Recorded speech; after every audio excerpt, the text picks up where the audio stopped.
No ar, Perfil Poder. Ele é arquiteto por formação e das palavras por vocação. Projetou em seus livros a Manaus de sua infância para desvendar as feridas ainda abertas do Brasil contemporâneo. Este novo imortal da Academia Brasileira de Letras entrelaça a herança libanesa ao pulsar indômito da Amazônia, criando uma obra tão potente que cruzou fronteiras e colocou seu nome entre os cotados para o Prêmio Nobel de Literatura. Ele é o mestre que transforma o silêncio e as lacunas da memória em alta literatura. O programa Perfil Poder tem a alegria e a honra de receber hoje o escritor Milton Atum. Como vai, Milton? Muito obrigado por ter vindo. Prazer, obrigado pelo convite. Imagina, uma alegria. Seja muito bem-vindo. Você me contou ali fora, aliás, eu já sabia que nasceu em Manaus. Conta um pouquinho dessa sua vida em Manaus, dessa sua infância em Manaus. Como foi? Foi alegre? Foi feliz? Foi uma infância, vamos dizer, numa cidade relativamente pequena. Para a época? Sim, Manaus, naquela época, tinha 250 mil habitantes. Era uma cidade pequena, vamos dizer assim, mas ela tinha um encanto que era... O maior encanto de Manaus era ser, vamos dizer, estar em harmonia com a natureza. Sim. Então, era uma cidade atravessada por mais de 40 igarapés, rios, né? Pequenos rios. Sim. E o nosso lazer era... E ainda hoje é assim? Não. Menos, foram cobertos. Não há mais. Um único igarapé de águas limpas. Sim. Ou eles foram soterrados, ou eles foram poluídos, né? Então, essa é a grande diferença entre a Manaus, vamos dizer, dos anos 60, do final dos anos 50, começo dos anos 60, e a Manaus industrial, né? A Manaus da Zona Franca, que, enfim, cresceu vertiginosamente. Mas era uma cidade, a minha casa era uma casa muito, enfim, muito... com muitas vozes de várias origens. Tanto da família quanto dos amigos. Os amigos... Porque a família libanesa é aberta aos amigos também. Isso, era uma família grande. Meu avô meus avós maternos tiveram 7 filhos. Então eu convivi com tios e tias e primos, e enfim, era muita gente. Sim. Né? E como eu disse, uma cidade muito pacata, né? Muito pacata em relação a Manaus de hoje, ou ao Brasil de hoje. Então, foi uma infância, vamos dizer assim, a infância é o nosso paraíso perdido. Né? Linda frase. E depois eu fui embora, fui muito jovem, saí de Manaus e hoje é uma cidade que eu mal reconheço, em alguns bairros que eu nem conheço mais. É uma cidade de 2.300.000 habitantes. 2.300.000? Quer dizer, 10 vezes mais? 10 vezes mais. Que coisa. É, uma cidade tentacular, e todos esses igarapés já não existem mais. Uma cidade pouco arborizada, o que é quase irônico, né? No meio da floresta. No coração da floresta, uma cidade sem árvores. Incrível. Sem árvores, com poucas árvores. É lamentável, né? Enfim. Mas eu depois, nos meus livros, eu tentei falar, aliás, falei sobre isso, escrevi sobre isso. Tem até eu estava falando antes, numa breve entrevista aqui no Perfil Poder, que agora mesmo, em março ou abril, vai sair um livrinho que eu escrevi com um professor e filósofo saudoso, Benedito Nunes, que era um filósofo e crítico literário de Belém. E a gente escreveu um livro em 2006, foi publicado em Belém, chamado Crônica de Duas Cidades. Belém e Manaus. Eu escrevi a parte de Manaus e ele é de Belém. E esse livro vai ser reeditado agora pela Companhia das Letras. Então ele já foi editado em 2006. Em Belém. Em Belém. E agora é uma nova edição. E ele é falecido? O professor Benito Nunes faleceu sim, já faz, eu acho que uns 10 anos, por aí. E o livro é atualíssimo? É, porque a gente escreveu um ensaio, cada um escreveu sobre a sua cidade, e é um ensaio histórico, mas ao mesmo tempo afetivo, né? Falando um pouco da Belém antiga, da Manaus antiga, e do movimento cultural, da arquitetura, vamos dizer, neoclássica, dos grandes monumentos da cidade, também das áreas periféricas, como que isso aconteceu, como a cidade cresceu.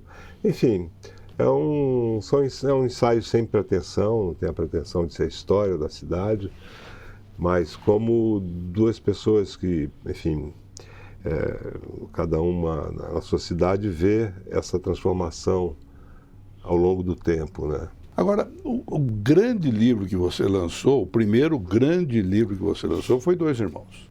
Um sucesso teve mais sucesso.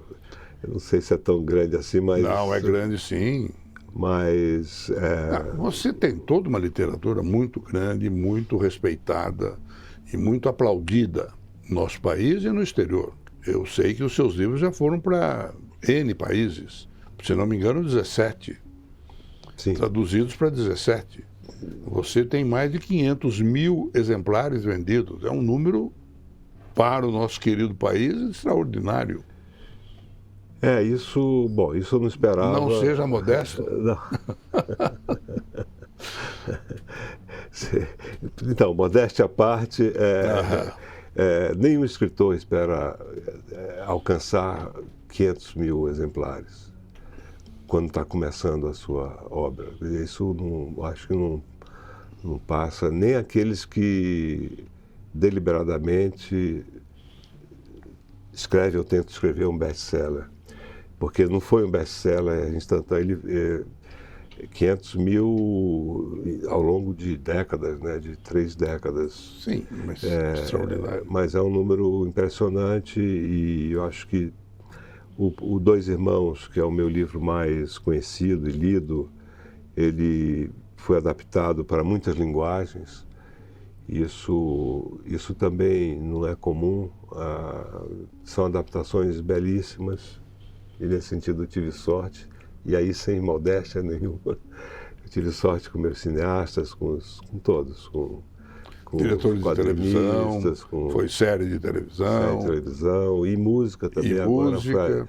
Foi adaptado, mas teatro também. Enfim, a gente não pensa nessas coisas, sabe, Roberto? Sim, na hora que está fazendo, não pensa. Você não pensa no prêmio, não pensa no será que vai vender. Porque senão, se você pensar nessas coisas, você acaba escrevendo. Não, mas você é tão importante, que você não dá bola para isso, mas é tão importante, que eu estive numa livraria no fim de semana anterior, não este, e estava comprando outra coisa, estava comprando Leon Tolstói. E aí falei, deixa eu ver o que tem do Milton Atum aqui. Tinha uma seção exclusiva para você, quer dizer, tinha todos os seus volumes ali, todos ali estavam disponíveis. Não é qualquer escritor que acontece isso. Como é que a gente explica isso, esse sucesso todo? Mas não é em qualquer livraria também. Bom, mas era na melhor. Bom, então... Foi ótimo. Olha, eu não sei, eu acho que é uma confluência de coisas. Eu tenho um ótimo editor, um grande editor, e isso ajuda muito. Quer dizer, não só o trabalho editorial, o trabalho, vamos dizer, do texto, mas os aparatos do livro, a capa, a divulgação, sem dúvida, a distribuição, tudo isso conta muito para a recepção de um livro. Já não falo nem do sucesso, falo da recepção do livro. Então, desde o início, a Companhia das Letras foi extremamente profissional, e eu falo desde o início porque o meu primeiro romance, Relato de um Certo Oriente, é de 89. Sim. A editora estava começando. Por esse romance você ganhou um prêmio muito importante. O Jabuti. O Jabuti. E foi logo traduzido também para vários idiomas. Aliás, o próprio Luiz, meu editor e amigo, o Luiz Schwartz, daquela época fazia tudo, ele era o editor, o agente literário. Sim, depois cresceu muito a editora. Cresceu muito, mas com o relato eu já tive, vamos dizer, percebi que o seu livro ele depende também da edição, né, desses aparatos, da divulgação. E eu morava em Manaus, eu lembro que nem vim receber o prêmio Jabuti, porque é longe. É verdade. Né? E a CBL não dava passagem, uma coisa assim. Aí eu era professor, na época, professor de francês da universidade.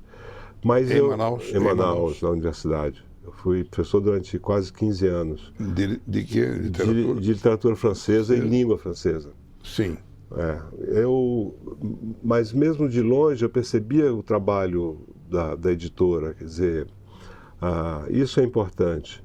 E outra coisa que foi muito importante, eu acho, para essa recepção dos meus livros, foi a leitura dos professores e das professoras em sala de aula, nas escolas e nas universidades.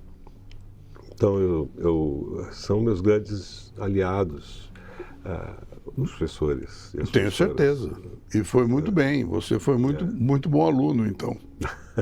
Me conte uma coisa. Como é que você concebeu, imaginou os dois irmãos? Eu me lembro de ter assistido algumas entrevistas suas.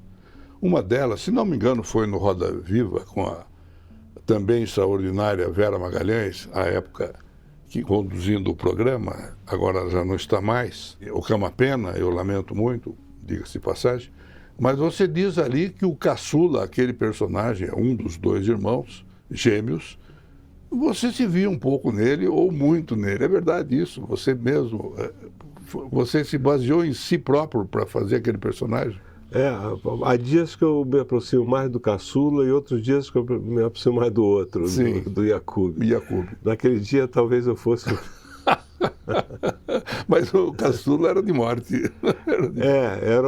Ele é um dissipador, vamos dizer, o caçula, o Omar, e ele...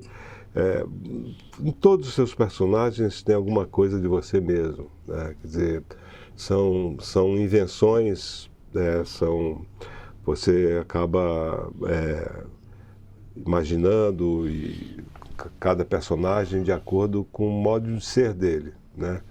Eles não são aleatórios, eles não são jogados assim, eles são pensados em função das relações que... Então, eu vi também numa entrevista sua que você dizia que os seus personagens você pensa de forma integral, de começo, meio e fim, que vai ter no livro, desde o início. Antes de escrever o livro. Eu faço isso. É isso mesmo?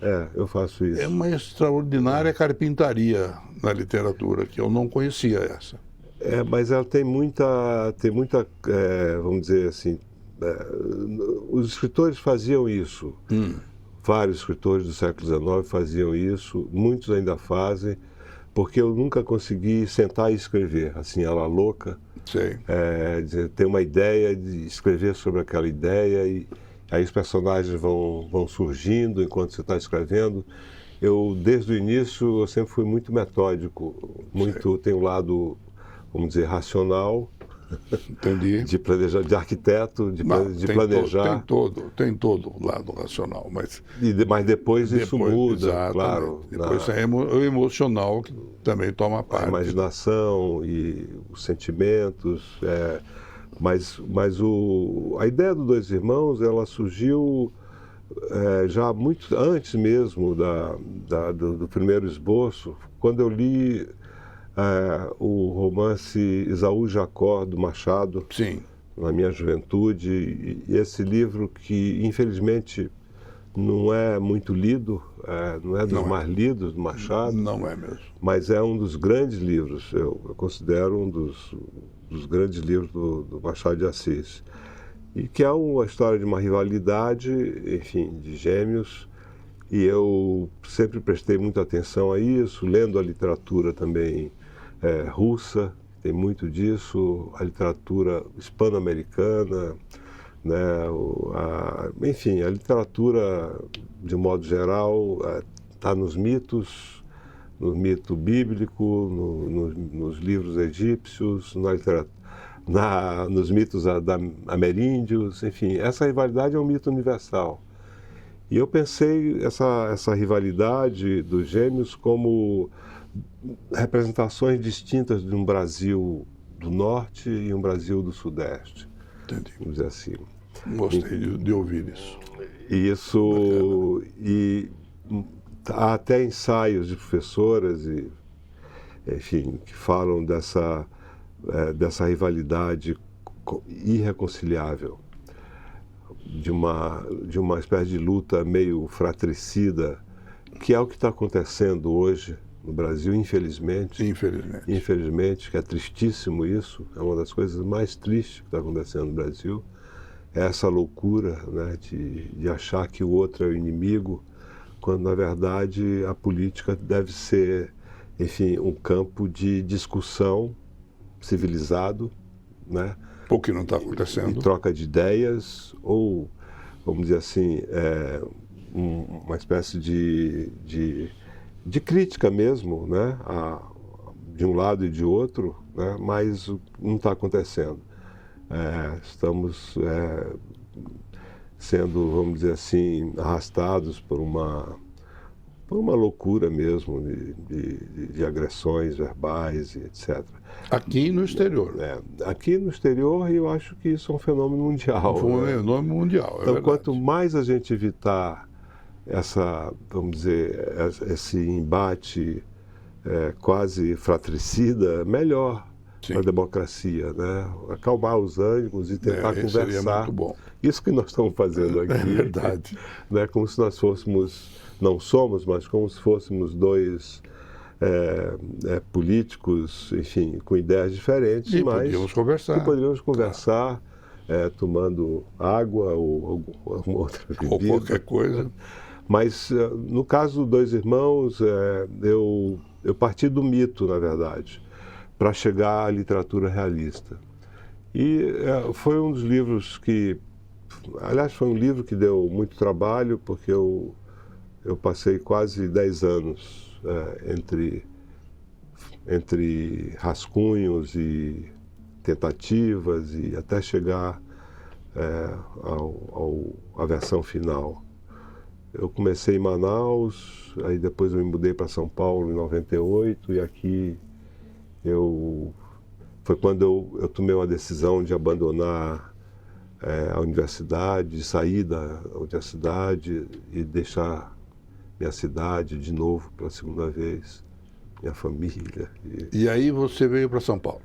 Aí vim São Paulo. Então começou indo para Brasília aos 15 anos, depois voltou a Manaus? Não. De Brasília, eu vim a São Paulo. Veio a São Paulo. Eu morei 10 anos aqui. Aqui você fez a universidade. A FAO. Depois você foi a Manaus. Eu fui a Madrid. Não, foi a Madrid. Eu ganhei uma bolsa do governo espanhol, de literatura espanhola e língua espanhola. Aí eu passei 6 meses em Madrid, depois passei 7 meses em Barcelona e quase 4 anos na França. Aí eu voltei para Manaus. Sim. E em Manaus eu dei aula durante quase 15 anos, 14 anos, na universidade, e eu vim fazer um doutorado aqui na USP, mas eu já estava com Dois Irmãos muito, vamos dizer, na minha cabeça, e já tinha trazido de Manaus várias centenas de páginas escritas, e eu disse ao meu orientador, eu vou largar tudo para escrever esse romance. Eu me lembro que ele disse, não, só faz as duas coisas, dá tempo. Eu falei, não dá tempo. E aí você fez o livro. E aí eu escrevi o Dois Irmãos e foi uma espécie de alforria, porque eu comecei a viver de literatura, a dar cursos e palestras, e depois fui cronista há muito tempo. Palestras e cursos você dá até hoje? Eu dou até hoje, mais palestras. Menos, mais palestras. Cursos. Sim. É muito cansativo. Tenho certeza. Mas eu dou ainda. Muito bem. E agora você veio para São Paulo e aqui ficou. Eu me casei com uma paulistana. Tem filhos? Fui pai coroa, meio coroa, tenho 2 marmanjões agora. 2 marmanjões. Já estão estudando aí. E também escrevem? Não escrevem. Não. Eles estudam psicologia. E tem um pouco de medo de tudo isso da biblioteca. Quantos livros você escreveu? Eu escrevi 7 romances, salvo engano. Escrevi um livro de contos chamado A Cidade Ilhada e um livro de crônicas, que é uma reunião de crônicas que eu publiquei quando era cronista no Caderno 2 do Estadão, chamado Um Solitário à Espreita. E agora esse livro sobre Manaus e Belém com Eu vou esperar o lançamento dele, vou buscá-lo. Com Benedito Nunes. Benedito Nunes. Escrevi também, Roberto, muitos ensaios, fiz tradução, eu traduzi um livro que eu li na minha juventude em Manaus, que se chama 3 Contos. Você é tradutor também, eu sei. Traduzi 3 Contos do Flaubert, que foi um livro para mim, vamos dizer, uma matriz de muitas coisas que eu escrevi depois, inclusive do 2 Irmãos. Tem muita coisa de uma personagem, de um conto fabuloso do Flaubert chamado Coração Simples. Quem foi Madame Liberalina, falando de Flaubert? Foi a minha professora, querida professora de francês. Ela era esposa do cônsul da França em Manaus. Ela tinha 80 e poucos anos, eu tinha 12. E foi a primeira biblioteca de livros franceses, e alguns muito antigos, que eu vi na minha vida. Era a casa dela, que ainda existe, em Manaus, uma casa antiga, de estilo neoclássico, na rua Monsenhor Coutinho. Aquilo foi quase vamos dizer, um sonho para mim.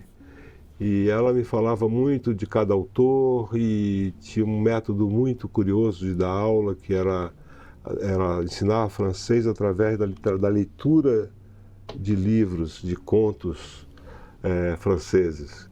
E foi aí que eu conheci esses contos do Flaubert, que ela lia uma frase e me explicava como era o passé simple, como era o passé composé. Ela ia me explicando as coisas. E isso eu nunca me esqueci dessas aulas. E depois eu traduzi com um amigo meu, Samuel Titã, traduzi esse 3 Contos do Flaubert 30 anos depois, que é uma maravilha. Foi publicado pela 34. Tive essas professoras da província, né? Professora de inglês, de alemão. Minha mãe tinha mania de aula particular de línguas estrangeiras. Sei. E Manaus era tudo de graça, praticamente.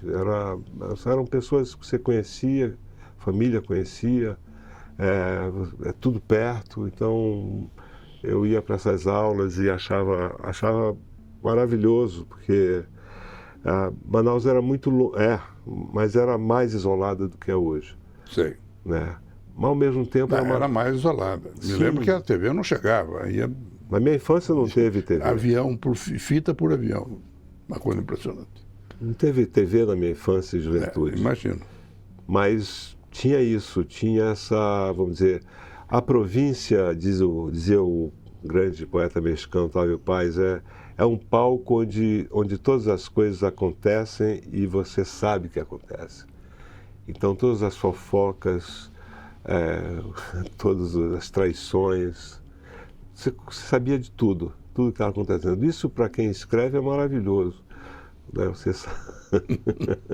As fofocas também, isso é importantíssimo. Né? Não há dúvida. Você saber o que está, as versões diferentes de uma história. Enfim, era uma época em que as narrativas orais eram muito importantes, assim como os livros.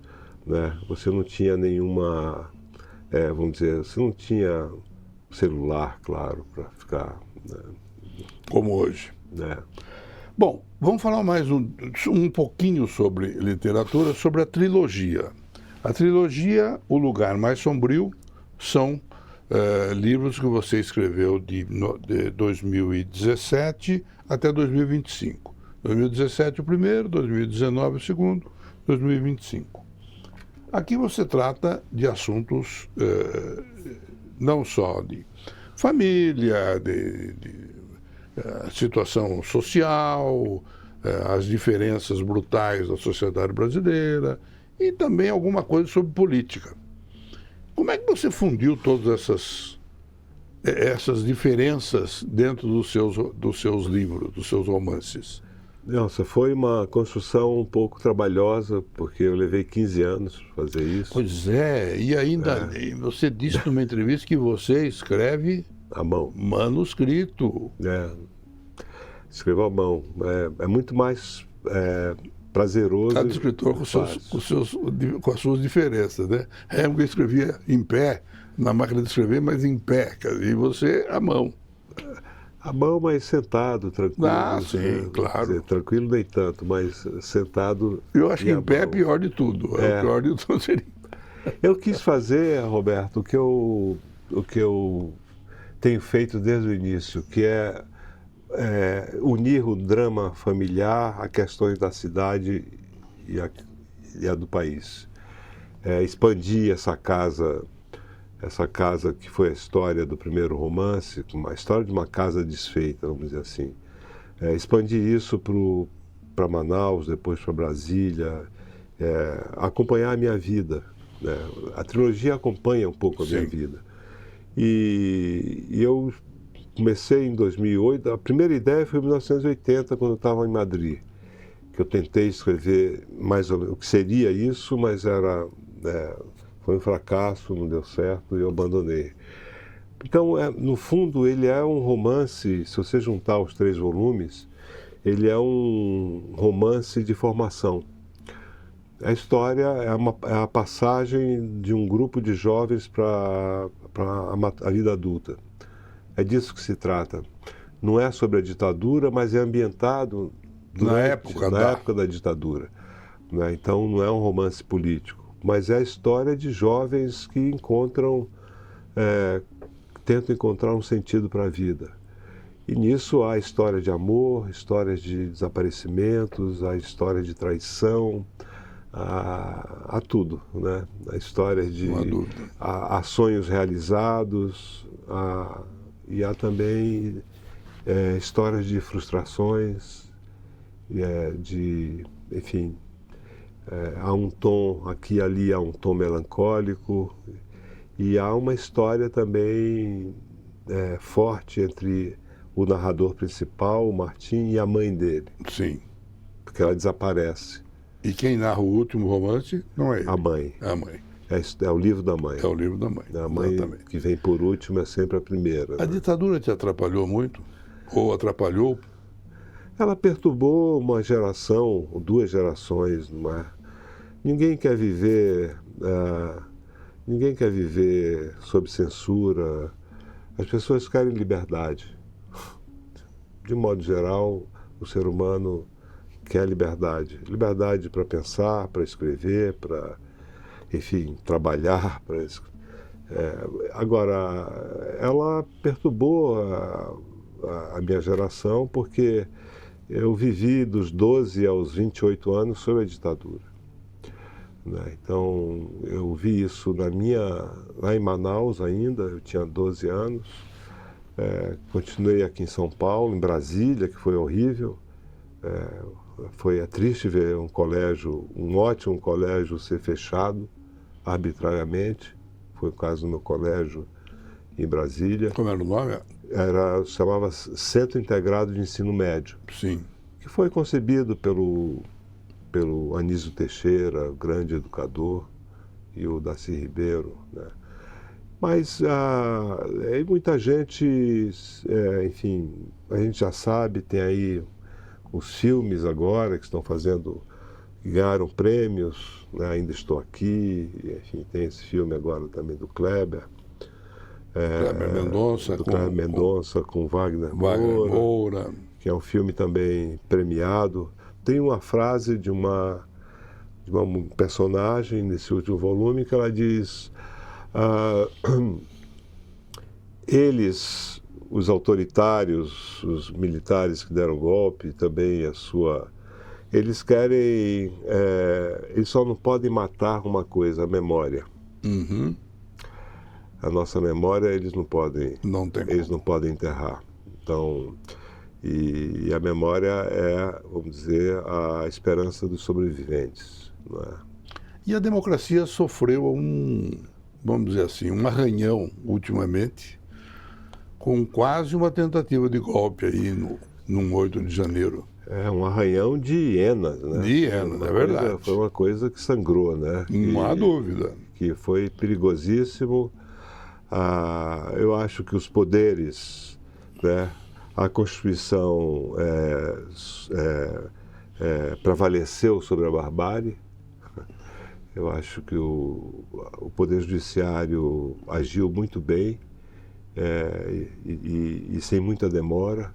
E salvou a democracia. Salvou a democracia e vai salvar a democracia. Quer dizer, eu não vejo mais, vamos dizer, talvez eu seja otimista demais, mas eu não vejo, vamos dizer, por enquanto, nenhuma possibilidade de retrocesso. Acredito que não também. E as pessoas já estão em estado de alerta, elas já não querem mais essa volta. O país está crescendo, Uhum. o país está, enfim, quase Tá, em pleno verdade. emprego. Tá verdade. Eu acho que também não há porquê. Agora, a gente não pode esquecer que na América Latina o autoritarismo sempre ameaça voltar. Né? Então, temos tido várias histórias aí, não é? E temos tido alguns avanços na Venezuela, avanços no país mesmo. Sim. Essa prisão do presidente, uma coisa com uma acusação que uma semana depois foi dito que não havia mais a acusação. É um negócio estranhíssimo. E agora a Groenlândia, de repente, pode ser tomada pelo país mais poderoso do mundo, eu sei lá, essas coisas me preocupam muito. Conta para mim uma coisa, como é a sua rotina diária? Bom, é um hábito da Amazônia. Como é que aparece a inspiração para novos textos, novos livros? Eu trabalho sempre de manhã, escrevo de manhã cedo, acordo cedo e escrevo durante a manhã e depois eu faço outras coisas. Eu, sobretudo, leio. Eu leio mais do que eu escrevo até hoje, Roberto. Eu não escrevo muitas horas por dia. Eu escrevi com 2 irmãos. Sim. Foi um livro que me ocupou muito, assim, de escrever diuturnamente. Também Os Cinzas do Norte, foi um romance que eu escrevia. Hoje, ultimamente, eu escrevo menos e leio bem mais. Eu, enfim, tenho um ritmo, não tenho, vamos dizer assim, quando eu não consigo escrever, eu simplesmente, eu não fico me forçando, não fico diante do papel tentando, não, eu leio. E às vezes a leitura Traz a inspiração. me traz ao que eu estou escrevendo. Muito interessante isso. É. Me diga uma coisa, o senhor menciona, né, numa das suas muitas entrevistas, que eu assisti todas, que a literatura não deve vir mastigada. Explica para mim o que é isso que o senhor quer dizer. Eu não sei quando que eu... Por outro lado, é necessário que exista literatura comercial para formar novos leitores. Isso é o que o senhor diz. E aí a sexta edição da pesquisa Retratos de Leitura do Brasil, revelou que em 2024, revelou que 53% dos entrevistados não leram nenhum livro nos 3 últimos meses. Uma coisa impressionante essa. Como a gente pode mudar isso? Como a gente pode mudar essa situação? Eu acho Como a gente pode incentivar uma pessoa a ler? Sim. A virar um leitor?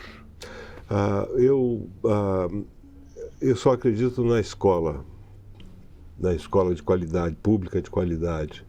Eu me formei na escola pública, no Ginásio Amazonense Dom Pedro II, em Manaus. Foi lá que eu adquiri, vamos dizer, a paixão pela literatura surgiu lá. Sim. com as professoras daquela escola. E eu acho que o que o Brasil deve investir vamos dizer, na formação de professores, no espaço físico também, nas bibliotecas das escolas, na reciclagem de professores. Eu acho que isso é fundamental. No salário também, pagar um salário digno aos professores de escola pública. Porque hoje muitas escolas não têm nem segurança, não é, Roberto? Eu vi sua conversa com o Cristóvão Buarque também sobre isso. Então, a questão até mesmo da segurança, às vezes, em escolas, tem muita droga, tem muita indisciplina, tem muita... Agora, a saída não é e nunca será a escola cívico-militar. Eu acho que esse é um grande engano. Sim. É um grande engano, não é por aí. A escola é laica e ela é pública e de qualidade, mas sem orientação ideológica, sem nenhum tipo de compromisso com, vamos dizer, com uma instituição militar, por exemplo. Como estão imaginando por aí. Como estão imaginando por aí, porque já tem as academias militares para isso. É verdade. Quem quiser estudar numa escola militar, vá, preste concurso às academias militares. Então, eu acho que agora é difícil. A gente pensa só no MEC, no governo federal, mas é um erro, porque quem é responsável pelas escolas são os governos municipal e estadual, sobretudo estadual. Sim. Então, às vezes o MEC envia livros, manda livros, e os livros ficam encaixotados em algum lugar, empacotados, nem chegam às bibliotecas. Eu conheço um pouco o Brasil, né? Quer dizer, então eu acho que o esforço tem que partir dos 5.570 prefeitos, sabe?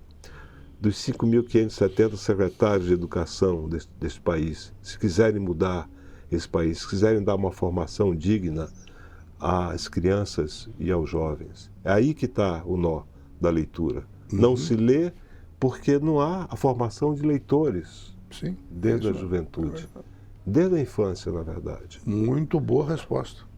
Correta, corretíssima. E vamos encerrar. E antes de encerrar, eu queria perguntar os seus próximos passos. O que podemos esperar dessa inteligência toda? O que vai nos trazer de novidade? Bom, eu já esbocei um outro romance que... Opa, olha aí, uma boa notícia. Que tem alguns pontos, alguns contatos com a trilogia, mas independe totalmente da trilogia. Isso já está muito avançado. Isso eu fiz nos últimos 15 anos, né? Sei. Toda essa... Na verdade, seria até o número 0 da trilogia, né? Que não era a trilogia. Sim. Eu tenho muitas ideias, mas o difícil, como dizia um poeta francês e também um escritor, eles falaram a mesma coisa, o Mallarmé e Zola. Eles disseram, a gente tem ideias, o difícil é transformá-las em palavras, né? Então, mas eu acho que a essa altura da minha vida, minha única ambição é ler muitos livros e escrever alguns poucos. Olha, eu acho que podia ser o Nobel de Literatura, hein? Na abertura eu mencionei isso, que já há alguma conversa nessa indicação. Acho que... Podemos esperar? Não, eu não tenho ilusões quanto a isso. Bom, a gente nem pensa nisso. É verdade, mas... Mas sabe qual é o nosso grande... Nós temos vários prêmios Nobel. Drummond é um prêmio Nobel, que não foi, uma grande injustiça. Guimarães Rosa é outro. Guimarães Rosa. Que não é um absurdo. E, olha, João Cabral, de Melo Neto, Murilo Mendes, Clarice Lispector, o próprio Machado, que escreveu antes. Isso, porque já existia o Prêmio Nobel quando ele publicou Memórias Póstumas de Brás Cubas. Ele já era... Esse livro é um dos maiores romances da Ocidente. Não há dúvida. 1880 e 81. Então, eles não entendem a literatura, eles não querem saber A Academia Sueca não está muito interessada. Preocupada Não. no português, em primeiro lugar. Do Brasil. Do Brasil, é verdade. Muito obrigado, Milton Ratum, ou Atum, como você quiser chamado. Foi uma delícia de conversa, pena que o nosso tempo já acabou. Eu quero agradecer a presença de todos conosco e dizer que na próxima semana estaremos aqui no mesmo dia e no mesmo horário. Até logo a todos. Obrigado, Milton. Foi uma alegria. Obrigado, eu que agradeço, Roberto. Obrigado.